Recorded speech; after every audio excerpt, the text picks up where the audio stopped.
here, so thank you very much. But that's been enough hot air from me. Let's introduce our awesome speakers, starting off with the man to my left, Kyall Walker from UpsideDAO. Please introduce yourself. Hey, I'm Kyall Walker from UpsideDAO. Do you want me to give an intro like UpsideDAO? We're just going along with names. I think this is an intro. All right, cool. So UpsideDAO, we a bunch of crypto founders, natives, people who provide expertise in the crypto industry. So we've got crypto lawyers, accountants, and venture studios as well who join. So the idea is we think the best capital comes from those who have been in your shoes as founders and can provide expertise to starting and scaling early stage ventures. So the capital from those experts has come into the DAO. I have the privilege of then meeting founders and identifying which teams to introduce in that we think that are investable and that we think we can be helpful towards those teams as they scale and take Australian crypto companies and great crypto founders globally. Thank you. And if you guys don't think that UpsideDAO is like the coolest name, like I thought that was fantastic when I heard that. Peter from Sensand, most of you guys were here from last time, but we're building a carbon trading platform that we're going to be launching at the end of the year. It's going to be listing all of the global carbon trading assets, regulated and voluntary. But we also link all of the data that happens in the nature-based markets into those credits. So that's going to be getting launched at the end of the year, and we'll probably be doing a token sale at some point towards the end of the year, or maybe sometime next year as well. But we'll be launching the product around the same time, or maybe even before that. On to Arturo. Hey guys, I'm Arturo. As Mark said, I helped set up the DeFi Association, and now we run something called Not Centralized, which is a venture studio for companies or for projects to come, and we'll help them out to basically get from that idea all the way to actual product or DAO or whatever it is that you guys want to do. So please reach out at any stage. And he's got the logo on the shirt, so yeah, we'll we don't have merch to kind of give out right now, but we will. I see you, Ornella.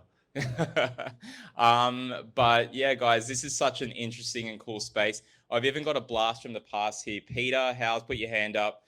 We used to work together like nearly a decade ago in software sales, even well before Peter's age better than me, so like I have got so much more to kind of catch up on, but we will talk more.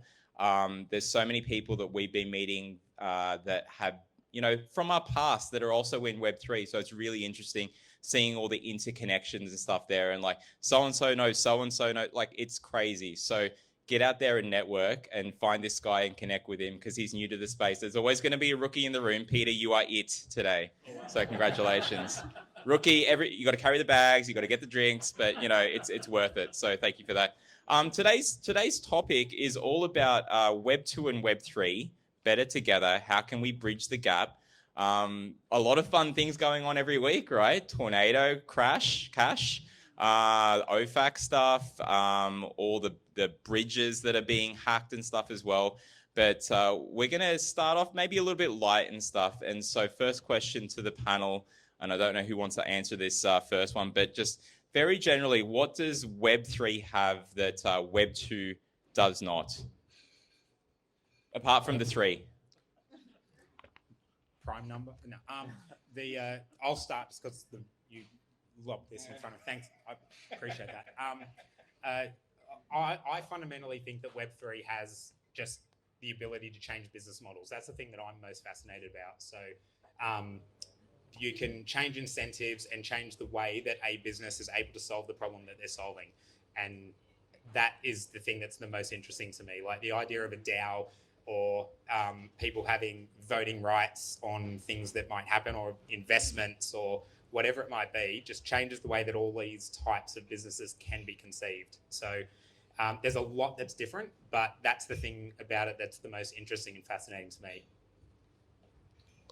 Yeah, okay, so good answer. I think for me, like I heard something that resonated where they say Web 1 was read, Web 2 was read write, Web 3 is read write own. And so I think to build on the ownership, that to me is the most exciting part. I completely agree with Peter that what the technology allows us to do is go back and actually build on the promises of Web 1 with the technology advancements of Web 2. And I think that what we're seeing is ownership is where it's really capturing people's imagination. So in DeFi, you know, like your crypto, your keys, like, or your keys, your crypto. So you can actually manage your own finances, and there's products and services that incentivize you through ownership in those to play. And then in NFTs, for example, like there's the ownership element, and you can use NFTs as vehicles to sell rights to future financial events or to sell IP, for example. So I think it's just that the technology and the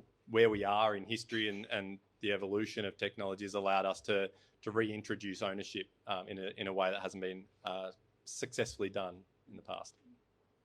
So I'm going to be the guy that disagrees. Always. Welcome to my life. Okay, so before I get to the disagreement, I'd say that after Tornado Cash and all these events, main difference between Web 2 and Web 3 for me right now is that one is mainstream and the other one is not. And I think that has a lot of repercussions. Now, I can unpack that, but I won't do it this second. What I will address is the ownership aspect of Web3. I think it's more about transferability. Simply because I could, I'll give you an example. I could set up my own Ethereum node and own total supply of all of the tokens, but who gives a fuck, right? Because I can't transfer that. We'll beep that out. That's okay. It's really the transferability that enables you to actually make a transaction, do a trade of a token for US dollars or for whatever it is that you want to trade them for, which actually gives them value, right? Which is why you want to own them. I mean, if you think about embargoes, for example, the reason why an embargo works is because they cut off your ability to transfer, right? It's the SWIFT systems. Now, why is Web3 in this case so let's call it dangerous for the unmentionables? It's because it makes it really difficult for them to cut off that ability, right? It's all about transferability. Obviously, transferability leads to ownership, so I'm not going to be too much of that guy. But I think that transferability is really the key, and that's where we get hurt as a Web3 community. It's when they censor our ability to transfer things. They can't really censor our ability to own things. Is it like anger leads to hate, hate leads to suffering, something Yoda? Like, sorry, Star Wars reference nerd. So look, it's really interesting given the stuff that is going on in the space, and we'll get to questions soon. But given what's kind of happened there, do you guys see? And we are going to open up back and forth with the questions. We know the style now in Melbourne, so hold on to those thoughts. Yes, it's ready there. Olga is ready. That's why he set up the front, right? I love it. But before before we get into that, what do you guys feel about the education in this space, like getting mainstream, like the Web 2 folks educated, because maybe they think it's all scams or it's environmental harm, or there's why can't I do it on a database? I can just do it on a database. That's fine, right? Like, what do you kind of think about those kinds of questions and things that are thrown at Web3? Yeah. Do you want to? Who wants to start? I'll start. I actually don't have an answer. Like, I'm trying to think of the best way to answer that question. So I'm glad I got the microphone. But I suppose just to think out loud. Generally speaking, I think we have a long way to go in educating people and making it a lot easier to onboard people. If I think about my own personal journey, I've been in crypto since early 2017, and I try and think about what I did. I went straight to a central exchange, and I bought and sold assets and speculated on those. And then the more time I spent, the deeper I got, the more mistakes I made, the more I learned. And so for me, it's probably a very expensive learning exercise, and I don't think that's sustainable in terms of onboarding everyone to make mistakes and lose money in the process. However, in saying that, I guess the wrestle I have with that is, if you have a look at where crypto's really had, I guess, a lot of bad news / issues occur in the past, it's really around those centralized services, 3RS Capital, Celsius, etc. So where DeFi stood up. And so I look at that and think, well, the things that have stood up, code stood up in a lot of ways, but it was actually that we took a lot of the centralization out. So for me, I think that we've got to get better. Maybe the way to synthesize this is it's not working today. The central services still pose a risk. The other parts, the decentralized, the full, the things that I need to go and explore on my own are too complex. So we've got to find what that right solution looks like.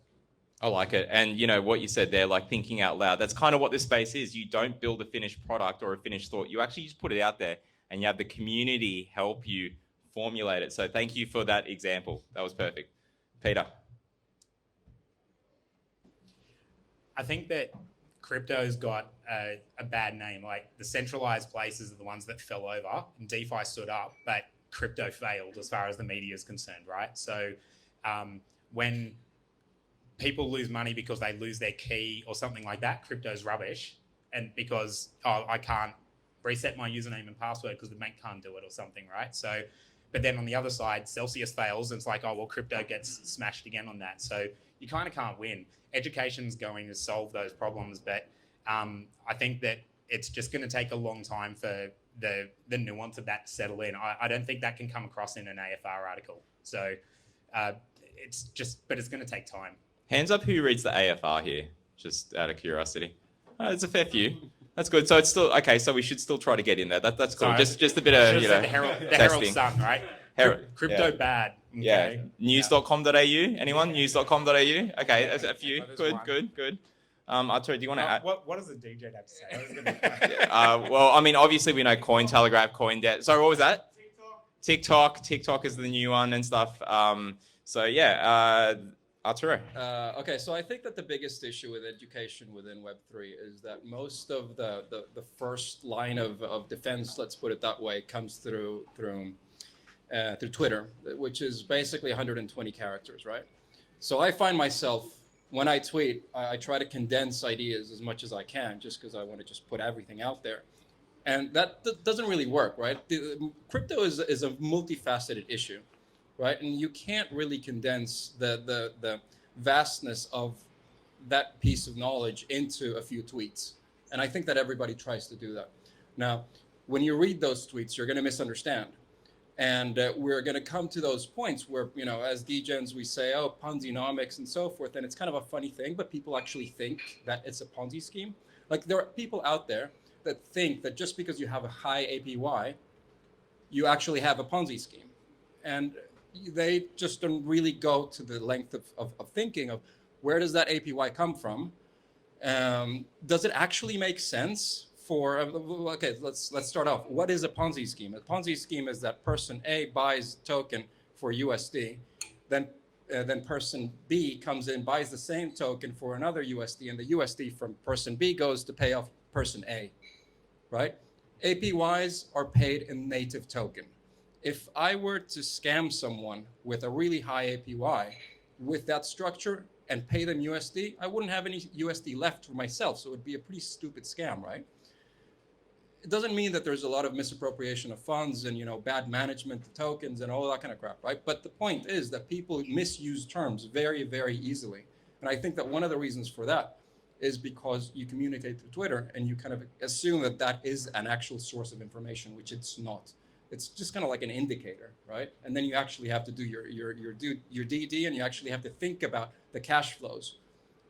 So yeah. And you got to come to events like this to get a little bit of his knowledge and stuff. I'm going to devil's advocate that. Do it, yeah. So you've got you've got the market going, okay, well, crypto is dodgy, and then you get Luna's 30%, you get times 40,000 APY. Like it's never going to be sustainable, right? But people still go into it, right? So you get these scenarios happen, everything in big numbers disappeared, 50 billion, right? So on one hand, we're turning around saying, well, you've got to do your own research, but then it's really inaccessible and it's hard to educate. So whose responsibility is it if we as an industry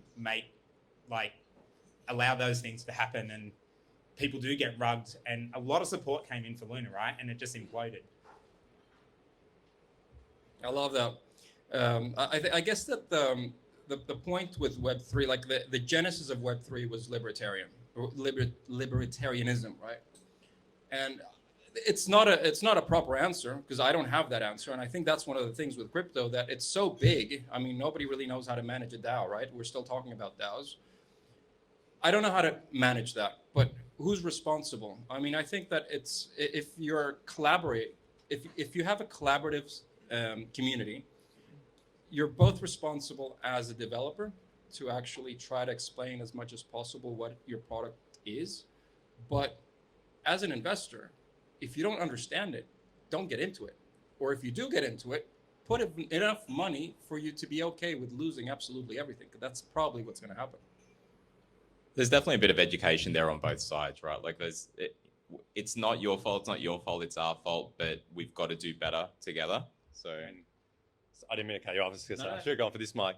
One of the things that I heard that resonated with me as someone who got pretty wrecked in the Olympus ecosystem, so full disclosure, is there's a difference between a Ponzi scheme and a Ponzi scam. A Ponzi scam is someone deliberately trying to cash out by being early, and a Ponzi scheme might be one where if you don't understand the mechanics and the economics of how the token distribution works, how inflation works, you probably shouldn't get into it. Where the responsibility lies, and one of my, just to drop a name, Zeus wrote back to me on this one on Twitter, because I talked about like the responsibility around managing liquidity risk and liquidations and like that.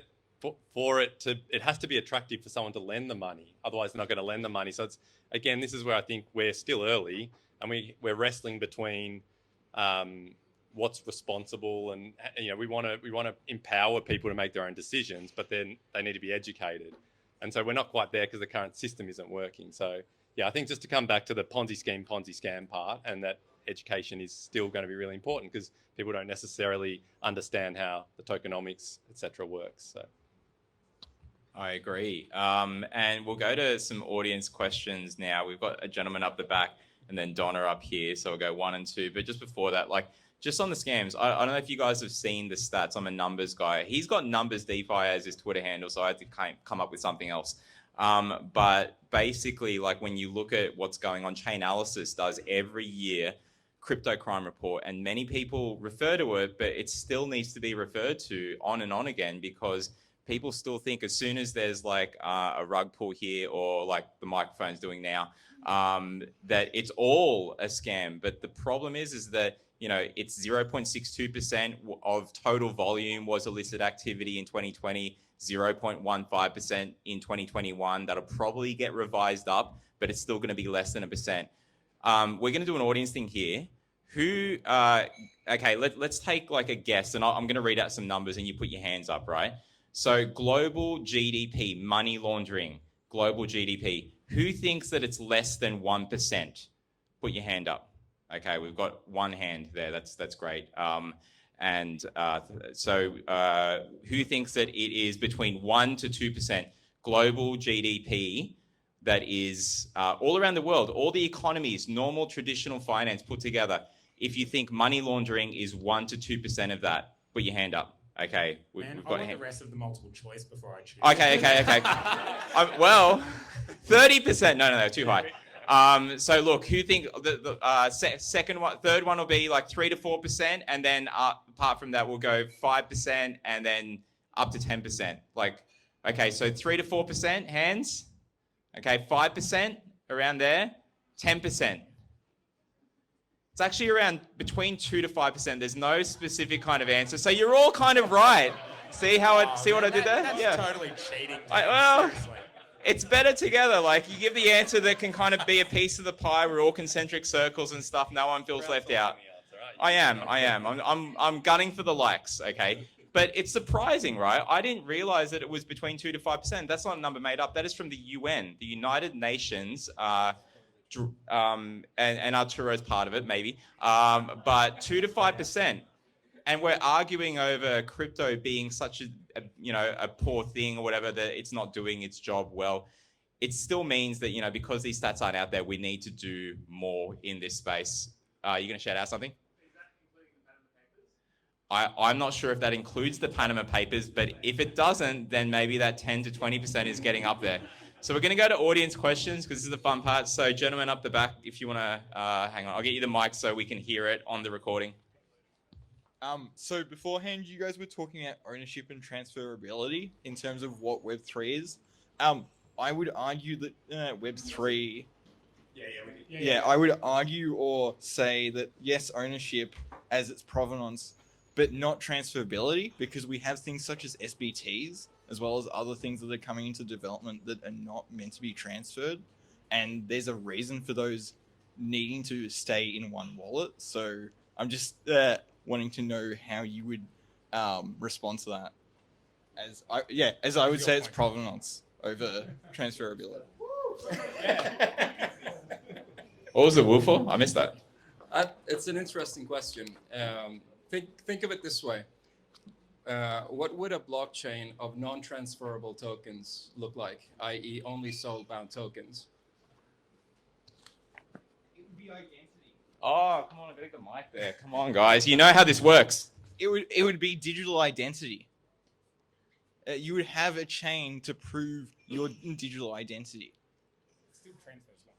It still transfers once, right? No, it mints. It doesn't transfer. It gets created. Okay. Well, it arrives somewhere. It doesn't arrive. It gets initiated. Right? Like, it gets no, initiated. But it's an edge case, right? Like you've got your driver's license, and we're not trading in our driver's licenses, right? So, it gets born. The particles get spawned. Okay. Yeah, I think that the edge case doesn't disprove the concept, though, right? Like, you know, there's things that you want to be immutable, like your driver's license, your passport, and all of these types of things, right? But I don't think the concept of transferability inherently getting tied to a soul-bound item detracts from the fact that I'm going to buy something off you so I can eat some food. I've got to give you some unit of value, right? So the concept still is a first principle accurate thing, but there's going to be an exception. But the thing is, say say you have game assets, right? You don't want those transferred in all cases, because the thing is, right? Do you really want kids playing around with real money in games? I'm getting like World of Warcraft and Diablo 3. Yes, I'm going there because the thing is, right? You're going to have children playing with real money at the age of 5 otherwise. Yeah. And the thing is, right, if you put that into something like Fortnite and stuff, yes, that's like they can make money off it and wow. But like at the same time, if you can make money off any type of game, right, why the fuck would they go to school? Why the fuck would they do anything else? Why the fuck would anyone like go to the moon or profanity only for the panelists, please? I'm sorry, but we're in Melbourne, okay? What I'm trying to say, what I'm trying to argue. We're in our event too. So just remember, yeah. What I'm saying is, if you allow this to happen, right, it means that you're going to create a society that doesn't care about real life and only will care about this digital world that they can make profit off and live off, and it doesn't help push other stuff forward. There's a couple of philosophical points you're making here, right? But first thing I'm going to say is, and I know you're itching, I can feel it, is that it's a tool, right? Like a soul-bound or a non-soul-bound item, NFT, whatever it is up to the mechanics of the operator. Now, if you're the Australian government and you want to issue a passport, that's going to be soul-bound, right? Whereas if you're World of Warcraft and you want to issue an Epic X, then you want that to be soul-bound, unless you change your mind and go, well, you can win this and then put it on the auction house. Well, it's a choice, though, right? It's a tool that you get to choose to address the point of whatever the problem is that you're trying to solve, right? So it doesn't have to be applied exclusively all the time or not all the time.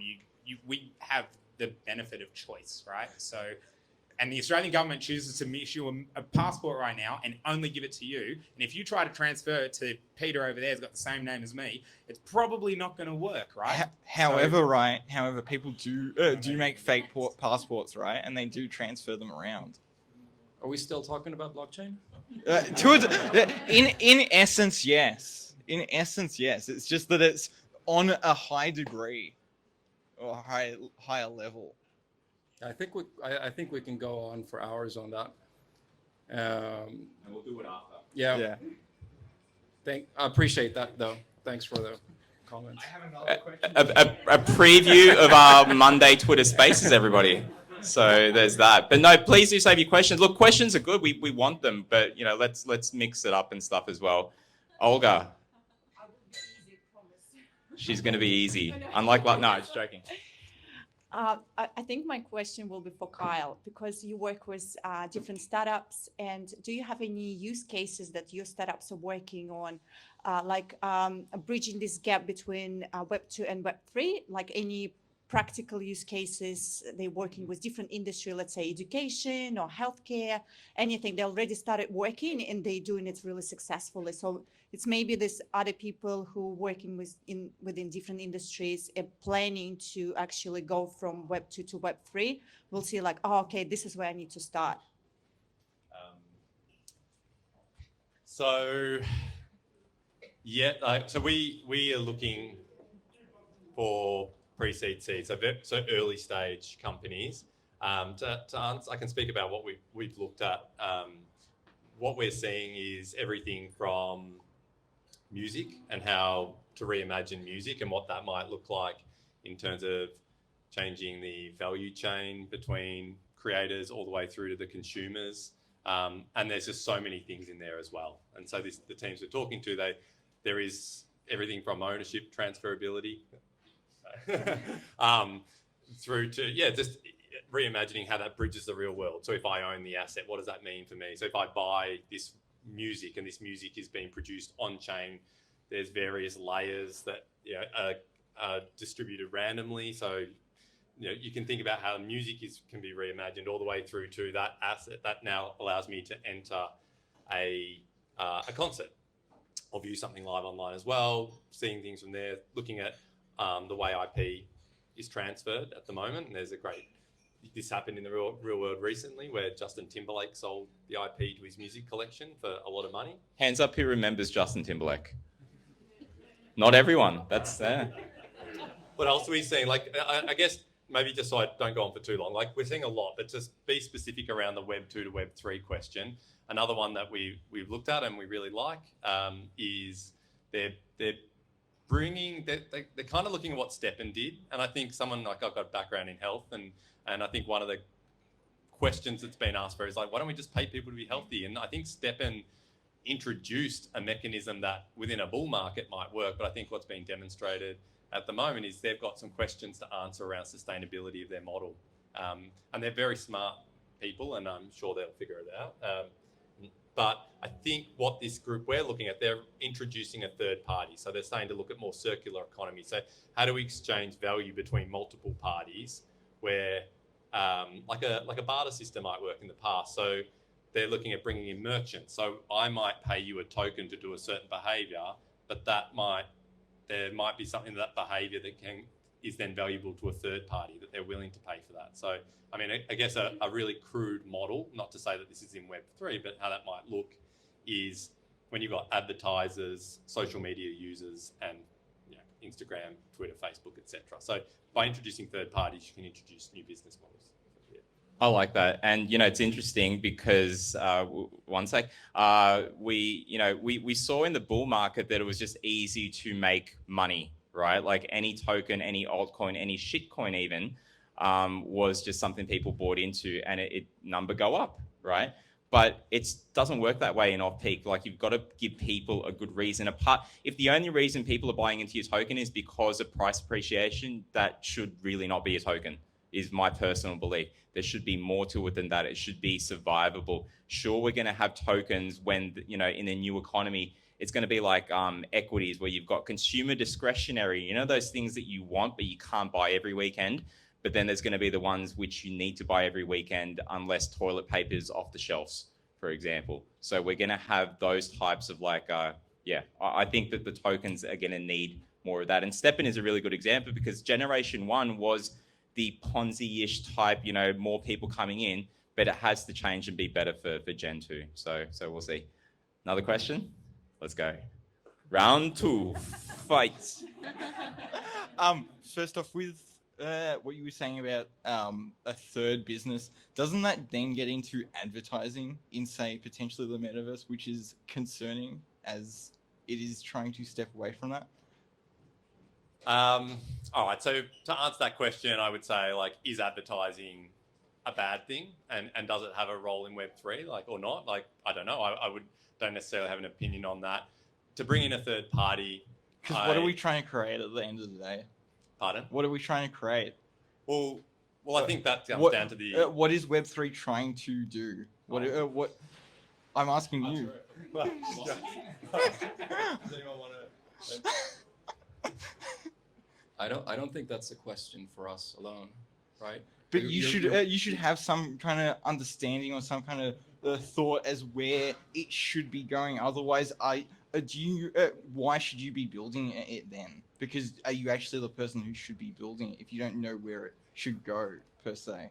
I think that a valid enough question is that you want to offer choice. Oh my gosh. And the market will decide, right? Like, you know, when Microsoft and Google and all those guys were doing the internet at the start, you know, pseudo start, they didn't exactly know what it was going to be. The market ends up deciding where it ends up going, where the momentum and everything goes. It's not up to any one person. It's certainly not up to this panel. Like, the market will come up with all these things will get traction, and that's what it will evolve into. So asking should there be advertising in the metaverse is just fundamentally the wrong question. I think that it's just to not allow it would be censorship. I would not call it censorship because it's allowing people to. It's decentralized. Who gets to choose that it shouldn't be there? It's ethical. Who decides that? So the whole point of Web3 is that everybody is accessing a particular thing. So who do you decide is the oracle in this scenario that says, nah, advertising? The thing is that the thing would be, right, you would have an algorithm that decides whether something has a negative or positive outcome on Web3. But it's decentralized. Who do you trust then to do it? Right? Like, is it everyone has to cast a vote in a governance token? Like, are we talking AI and ethics? Because that's a whole nother topic. We run another association called Data Science and AI Australia. Honestly, if you connect with me on LinkedIn, you'll see it's there. It's not doing anything right now, but it's really funny because even though this association has 1,000 in its Discord, 1,500 on Twitter, it's low numbers compared to other projects. This is a community association, so we're not trying to get higher and higher numbers and everyone. It's really authentic. We love that. But we've got an association that is 8 times the size, and there's not as much engagement. Actually, very little tiny engagement. So that's really interesting there. Andrew with a question.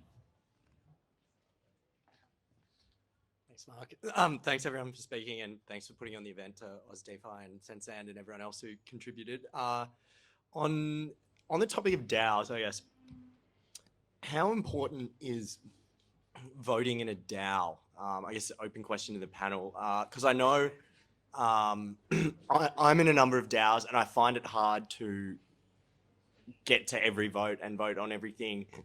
How, if you're operating a DAO, how do you go thinking about which questions do we propose to the community? What do we see as a good voter turnout? Yes, that's my question. Good question.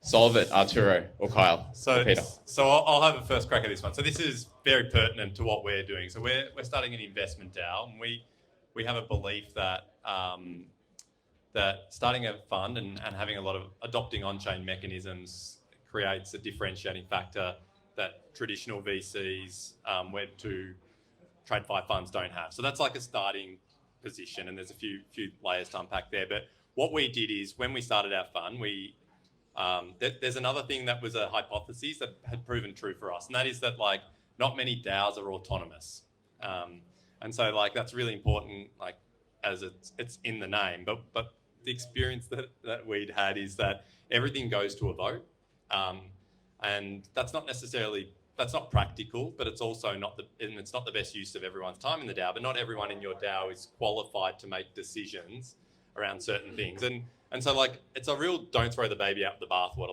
We don't have to forget everything we've learned around organization, decision making frameworks, etc. We're just trying to do it a little bit better. And so we looked at it and thought, well, again, we're treating everything like a plebiscite. Does the whole DAO need to vote on everything if it's not changing our constitution or it's not making material changes to who we are, how we operate, what we stand by? So an example of this is voting on an investment decision. So as mentioned earlier, we're seeing lots of different things. not everyone in our DAO is an expert on each of those topics. So what we then do is we've just passed a proposal where we have 2 tiers. One is it's strategic, it impacts on our constitution, it impacts on what we stand for, how we conduct ourselves, what we are allowed to do as an entity. And then the second one is we have like sub-DAOs or working groups that are empowered to make decisions within various parameters on behalf of the DAO. So our one for investments is something comes in, like we'll screen it, someone in the DAO can screen it, they bring it in, and if it gets 4 people that want to look at it in a working group, that kicks off an official investment decision that then is voted on by that working group. So it'll typically be between 4 and 7 people. We'll make sure that we have the expertise that the people in that working group can evaluate it from a commercial perspective, domain perspective, whatever's necessary, a legal perspective, regulation perspective. And then what they will do is when they form a thesis at the end of that, they will vote. And if we get a 75% pass rate approval, like we want to be high conviction, and the check size is below 100K, that has been pre-approved, that framework. And so if they vote within that approval framework, it goes straight through. So a bit of a long one, but I thought I'd give you a real life thing that we're working through around being efficient. It's recorded too, so it has to be, Yeah, we're holding you to right. it. Audience interaction thing. Hands up who's in a DAO and is an act and votes as well in that DAO. Yeah? That's really good. I mean, it was a smaller sample size out of the folks that are actually in DAOs I think the more people get involved in this space, the more these systems that, like, if you guys got in 2 years ago, hardly, any kind of coordination. We want it to be coordinated. Things are just going to get better over time. So it was really interesting. Do you want to add anything to that? Yeah, I think that in general, if you don't have an educated opinion, don't vote. Right? You mean in real elections or DAOs? Shut the fuck up. I've heard that one before. Yeah. If you don't have an educated opinion, apart from not voting, maybe you should wonder, why am I even part of the DAO? If you have a DAO and you expect people to vote, make sure that the purpose of the DAO is extremely clear. Because as it grows, a lot of people are going to have opinions. You better make sure that those opinions are pertinent to the actual one single purpose, which is something that we're seeing in MakerDAO, for example. All big DAOs are going to have these issues, right? So, I mean, we have definitely not figured this out. And speaking of figuring things out, Kyle's just said to me that he's got to pay for his parking, which he's now doing on his app. But wouldn't it be great if there was like an NFT kind of thing where it just knew, oh, hey, I can see you're in an event. I'm just going to put more funds into that, parking machine. In the future, it'll get there, but one day. We had an audience question.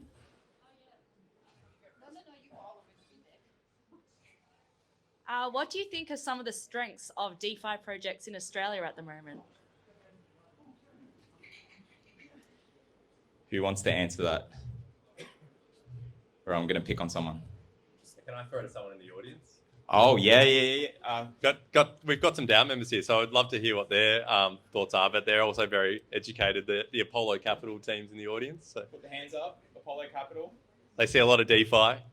Okay, let's do an audience-to-audience interaction. Let's do it.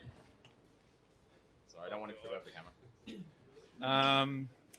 I guess Australia has a really strong crypto and DeFi community in general. You've got some really big market cap projects that have been in the system for a while. So things like Thorchain, Ren, Maple Finance, even Oxen. We've got someone here from there, and Chainflip. I think you have like a really good breed of new young guys coming through, and really educated, well-educated society that are coming out and competing on the world stage. But within that, we also very much invest international. And so, I think it's really important to look and see what's happening around the world, and then use all those innovations and bring it home to Australia. And I think the best in DeFi in Australia is still yet to come.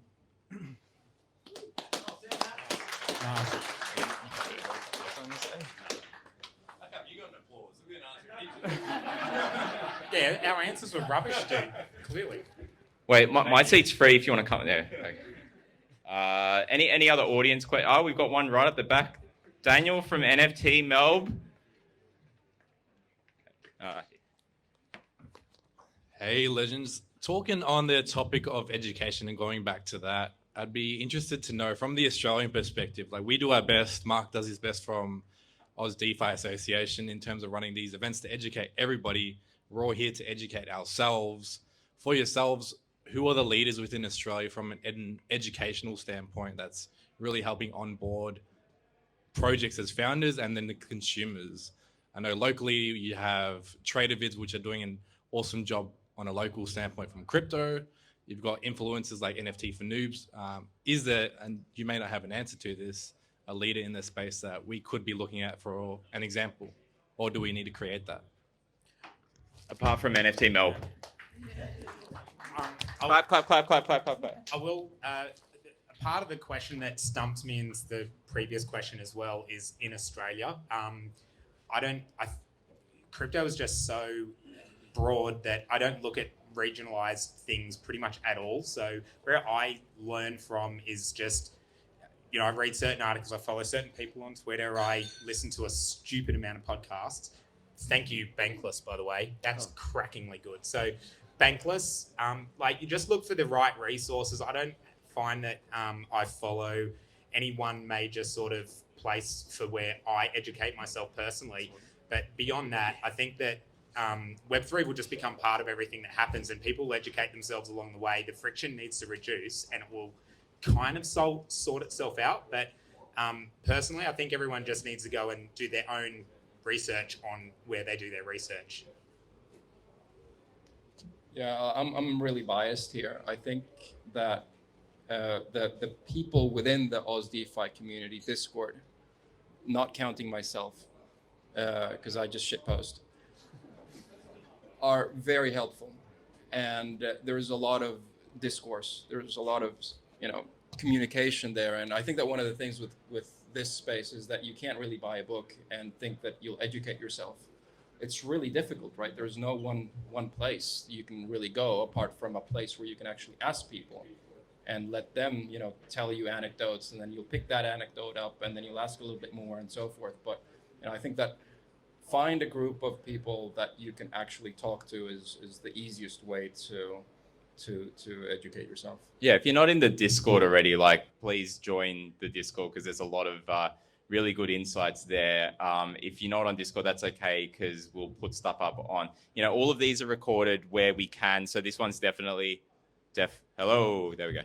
It's definitely recorded. So Brisbane, we will try to actually record that one, the Women in Web3 thing, but we're going to be doing a lot more out of Sydney. So we've got a studio there where we are going to try to do more regularly doing the podcasts. It's been kind of haphazard in terms of ad hoc when we could get access to it. But the goal is to actually have something weekly. And if people are flying through to Sydney and can come to the studios and they want to drop some knowledge, or they want to be interviewed for this project or that, we're going to open up to that kind of stuff. So I'll announce more on the Twitter.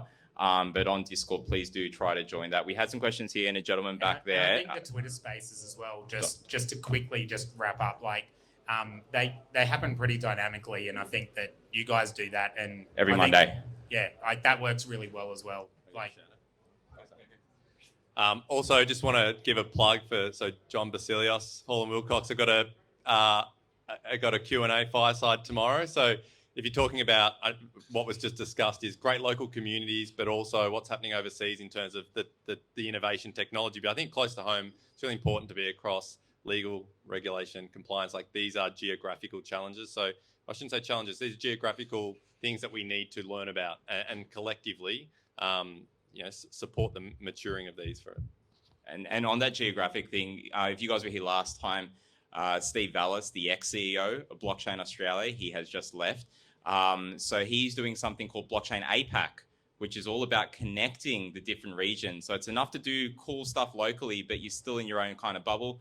What if we can at least connect APAC and we can be stronger if, for example, we want to go a certain way and OFAC's trying to come get us, we have to be stronger, at least in the region. I'm not saying that's going to happen, but we'll see. There's a Treasury paper response coming out very soon to the consultation paper that a lot of people and us put in responses to. So they've collated a whole lot of those. So something's coming back. So keep an eye out on the news.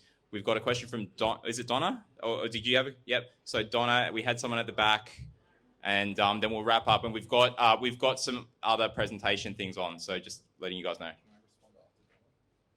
There and then Thanks, Mark. Thanks, team. Hey, I'm actually looking at the women that come into the space and part of that education around women coming into the blockchain and crypto. So how do you get that message across to onboard more women into that space with the way it is at the moment?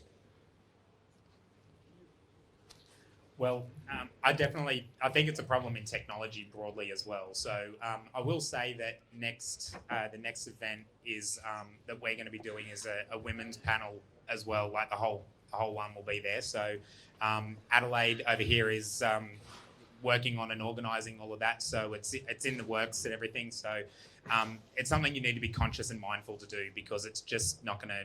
I don't think it's naturally just going to happen on its own. You've got to make a conscious decision to encourage and to get more engagement out. Yeah, I mean, just to add to that, I think we're really conscious of it. I mentioned before we started a DAO, which is mostly successful Australian crypto founders. We have about 35 people and we've got 3 women, and we're very conscious. Like it's an awful statistic, but unfortunately we just have not got a lot of women who have built crypto companies that want to join. And so we're certainly thinking a lot about how do we fix that? And I think one of the things that I would ask is that, women should be telling us what they need and what they think needs to enter the space. Like I'd love to hear what the challenges are rather than, assume we know what the solution is as well. So would love to hear your perspective on what we should be doing. Hi, gentlemen. Over here. Thank you for your time tonight. I've got a question, but before I ask it, I'll dox myself a bit. I'm Paul Sarablis. I'm a broker at Caleb and Brown. Also have a podcast, Broken Bullish. If you want to check it out, it's really good. Great name. Thank you. I guess we're talking about Web3, to bring it back to Web3 and education and more of a transition that is yet to fully come. We're sort of playing around with what the future will look like. Arturo, I've got a question more specifically for you, mate. A couple of times tonight you've made a bit of an old world finance, a TradeFi sort of analogy, which is if you don't understand something, don't go into it and don't risk it.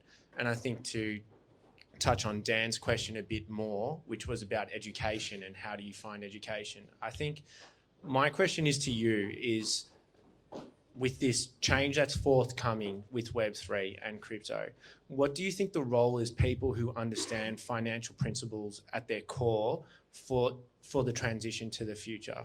Because I think that although we say DeFi and CeFi, the Fi is finance. So what do you think that role is? I think I've told this story a few times before. So I apologize if you've heard me say it. So I've been in finance for a long time on the derivative side, and when UST was happening, I simply didn't get into it, not because I saw it coming, because I absolutely did not, but it was because I didn't get it.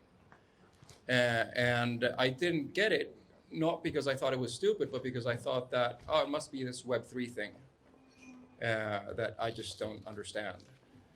And the point with that story is that because Web3 is so new and there's so many new concepts, even people within TradFi get lost in translation.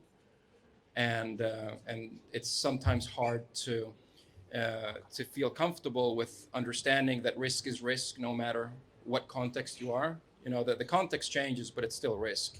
And there are 2 types of risk, the one that you can actually quantify and deal with, and the one that you don't see, which is the real dangerous one. I think that TradFi people really, really need to feel more comfortable with understanding the basics of how blockchain works so that they can apply their knowledge of what risk actually means and start communicating that openly and not go down the route of just saying that it's all a scam, because, again, it's not. I really, really think that as Web3 becomes more mainstream, you will find more people in the TradFi community that get into it and start talking about it. And it's really important to listen to their analogies because they actually did go through the GFC and they carried risk back then. And what they felt then is what people kind of felt during UST. And, you know, it's all, you know, as they say, markets, they don't repeat, but they do rhyme. So, you know, people really need to come together and share this knowledge. We've got one more short question, and then we're going to open up to some community type stuff. So let's go. Tornado Cash question? What was that? Tornado Cash question? Pardon? Okay, so firstly, you guys were talking about beforehand mass adoption and education, right? And how when you first came into the space, you had to learn through making mistakes and all these different things. So wouldn't you say, right, that it would be smarter for these new people to, say, play a game where they can make all these mistakes and not get hurt and easily play around with this technology and actually have hands-on experience? And secondly, right, you talk about like mass adoption, fuck's sake. Yeah, so in my opinion, right, it doesn't come through crypto. Crypto is just text. Visual speak 1,000 words, right? And this is where NFTs come in. And NFTs and gaming are, in my opinion, where the mass adoption comes in. And where that leads to, right, is what Daniel was saying beforehand about this idea of us having, say, an influencer or some kind of flag or capital kind of thing. In my opinion, and I know this is a shill in some way, that is PA Daniel, and that will be PA, and that it will be the flag or whatever. It will be the way that people outside of Australia interconnect with Australia, and Australia will connect overseas, in my opinion. And that may be through multiple people, but yes, that is how it will. Sorry, what was the question? Okay, so back to the question at hand, right?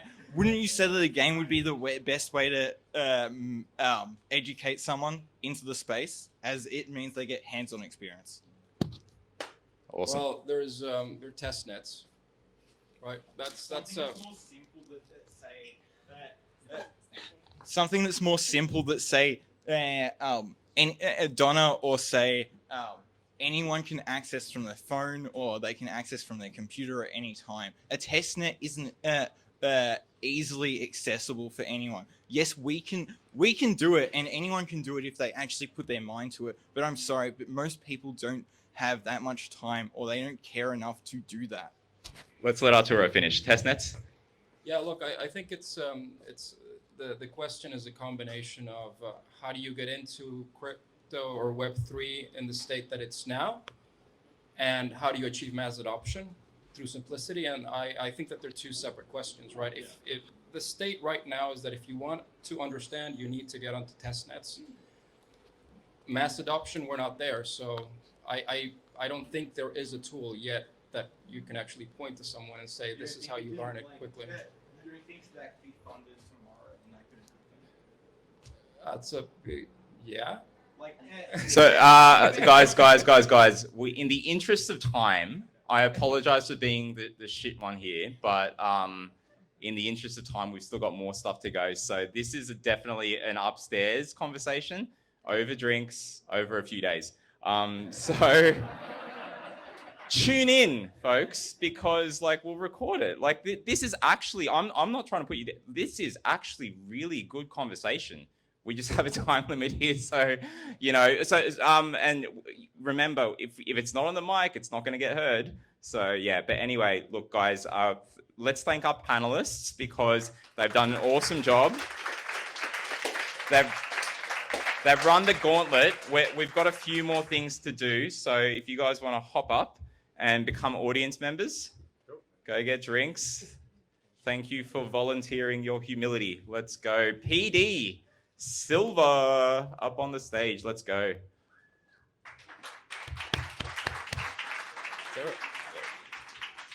So this is the part of the show that we basically get to talk to people in the community that are doing some interesting things in the space. And you were an OG member. So this is not the second Aus DeFi event. This is the second Aus DeFi event we've done with Sensand that's been very formal. The first one we did was just a dinner where we put the call out because I was traveling down for work and said on the Discord, who is in Melbourne? We probably had 20 people in Melbourne, and you were one of the 10 people that came to this dinner thing, which was really cool. So thank you for that back in April or May or something like that. Somewhere March, April, something like that. But you're doing some really cool things in the space now. So can you tell us about the lecture series that you're doing? What's that all about? Yeah, thanks, Captain. So it's, we always use these Discord handles, so it's hard to use the word Mark anymore. I know. Sorry. So a couple of things in my energy currently going on. The first one is with the ETH Foundation. So we trying to kind of mapping the validator network geographically to understand the jurisdictional risk side of it. So this is the first time I'm working with the ETH research team specifically. So that's currently being reviewed by the peers. So hoping we can kick off starting the next quarter. So that's something exciting happening. The second part is something I'm quite fascinated about and something close to my heart as well. So decentralization, I'm sure everyone will be, agree that it's kind of like a part of both blockchain and the crypto economy. But what does really mean decentralization, right? So is it in more than one? Is it many using, many owning it, or many using, owning it, and governing it, right?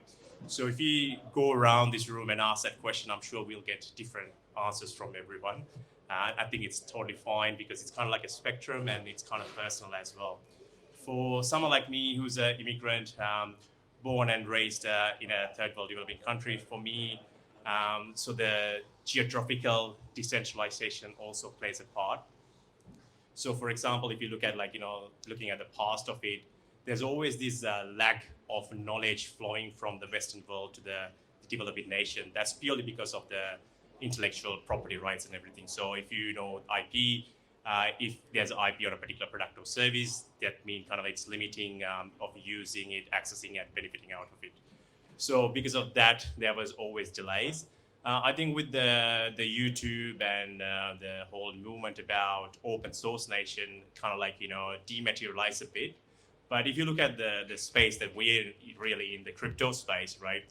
So if you look at number of miners, validators, and even the protocols is kind of operated and owned by the Western world. So there is a gap there. So before I joined the crypto space, I was in the banking and finance world.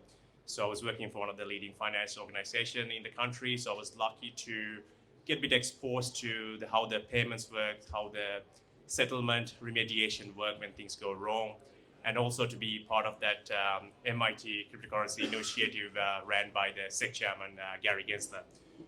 So some of these interaction, I was just lucky to be in that place with the right people, right time kind of thing. But some places I had to really pay the top dollar to get that credential. So I think I have a moral obligation to share some of this knowledge that I acquired with the people in those nations who are upcoming generation. So starting from this early year, so I was working with a couple of education institutions to work out workshops, online workshops to teach them and share some of the knowledge I acquired. So these sessions definitely doesn't go to the protocol level, but more in the fundamental way. So understanding, okay, what is actually blockchain, right? It's a timestamp, appendable lock, right? So why is it better than a traditional database, right? What are the challenges in the space? So what are the other consensus algorithms out there? So that's kind of like a thing. And also because I was working in the banking and finance, obviously money comes as well to that whole core series, understanding where the money was created early on, what are the characteristics of good money and all that information. So idea is to equip them with this knowledge so they can be critical thinkers and understand this technology and not to get front run by the Western world as it happened previously. So those are the two projects I'm currently working on. All right. So if you guys are interested in these projects, are they public? Are you sharing that with people? I'm doxed, so I'm in LinkedIn, Twitter. But where can people, have you got links where people can access these things that you are in the middle of doing and going to be publishing, I assume? I haven't actually published as yet. Most of things are pretty like Google Meets and has to get like a lot of approvals from the universities that are currently working on. Okay. But you guys feel free to join one of those things. But obviously, there's no price actions or traction or anything as such. It's just a community initiative. Okay, mate, that's awesome. So guys, if you want to get in touch with PD and learn more about that, then find him when we go to drinks very, very soon. PD, thank you so much. Thanks, Captain. So we've got time for one more before we wrap up, but does someone want to come in that hasn't spoken yet, that wants to talk about something that they're doing in this space or that they're interested in? Anyone? NiFTiCoach? Anyone? Okay, that's cool. Well, let's go. Donna. Awesome. Donna, everybody. From the first meetup. So how many people understand this tech bubble or babble? Because sometimes I look at people and when they talk about the technology, I'm going, what the hell is that? What are they saying? And I try and break it down to something as simple as possible so that people like me can understand in English what it actually means. For example, like the future of DeFi, the way I look at it is I connect it with someone from, a third world country that doesn't have all the IDs that we have. We're very lucky and very privileged to have all of that in comparison to someone that doesn't. So that's how I look at what DeFi means, because he can have or she can have that same level of playing ground coming onto all the barriers that, doesn't permit him or her to be able to, I suppose, transact with where we are. So that's the way I look at DeFi. I'm not sure, I run quite a few projects in the space. Should we do a test, like techno babble? Like, do people think there's? Does anyone know what the techno babble Do people is? put your hands up if you think there's too much jargon in the DeFi blockchain space? Put your hand up. Too much on Twitter. Yeah, or Twitter, or on Twitter, and double hands up. Yes. Yeah. True. So there's your point. We have to break it down to something simple. Get off Discord. Oh, and get off Discord potentially. Yes. Although, some Discords are okay. When there's no token in the Discord, maybe it's okay, like Aus DeFi. So, yeah. Yeah, exactly. And in regards to education, there are good education out there. Like I look at a lot of the tier 1 programs. A lot of it you can actually YouTube if you're that way inclined. I'm not. I'm dyslexic.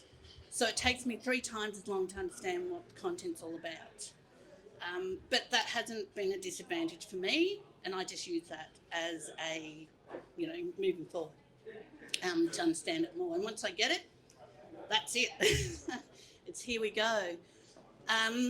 But talking to other, I try and onboard as many women, we're called the Shield Mavens of Crypto, and then we go through and we vet projects because that's the way I understand and learn how the DeFi space and how the crypto space works, is you're hands-on. You're hands-on and you go through, you work out what the tokenomics is, you understand that step by step. What are you guys doing? Well, based on I haven't heard of Shield Mavens because we've yet to properly catch up, but I find it interesting because there's a UK project that we've been helping out that I'm trying to get louder than the shakes over there, but hopefully you guys can hear me all right. It'll be heard on the recording, it's fine. But in the UK, there was an NFT project that was purely art-based, and then after they minted, it was okay for a while, then they dropped when the bear market came in. What they've done now with our help is pivot the women in that project to become more analysts. And what are those analysts for? These Web3 analysts. Now they're tying themselves into those folks that need that research. So VCs, for example, are now having this connection into this well-trained cohort of women that are Web3 analysts, and it's going to lead to more new things and projects. So I love the fact that there is this kind of thing that you guys are doing, because you got to learn by doing, and you can only learn about projects if you're going to review them by actually reviewing them. Correct. I think is what you're saying. Yes, absolutely. Yeah. And I have women who are truck drivers that come into the space that know nothing, and they walk out of it knowing more than what I do. And that's the way it should. The elevation that I get, and yeah. Like I like elevating women coming into it. Well, speaking of elevating women, we're going to see a lot more of that when we do the next event.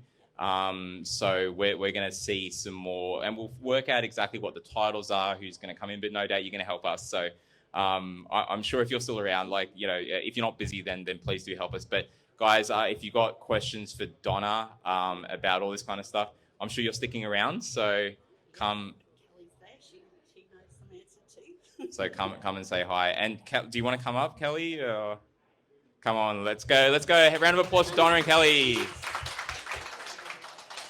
Come up. All right, Kelly, you've got on your title there, the NiFTiCoach.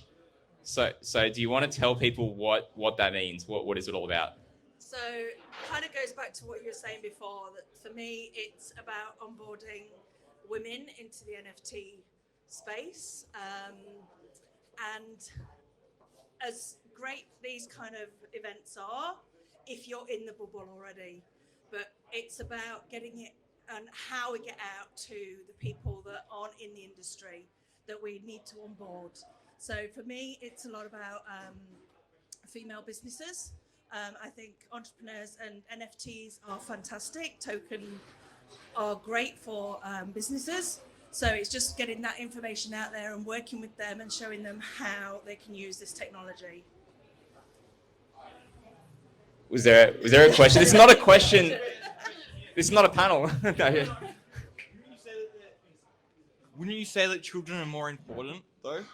Sorry? Wouldn't you say that children are more important as they are the next generation?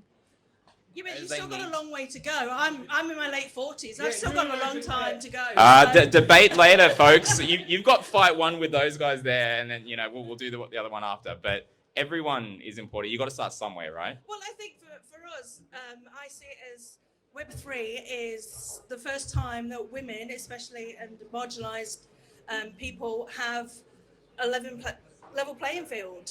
So we've not had this before. When we had the .com bubble before, it was very, you know, we didn't have the world platform that we have now. So yeah, we need a voice, basically. I love it. And you know, we're going to see a lot more of this. I don't know if you guys have heard of this concept of a modern Renaissance.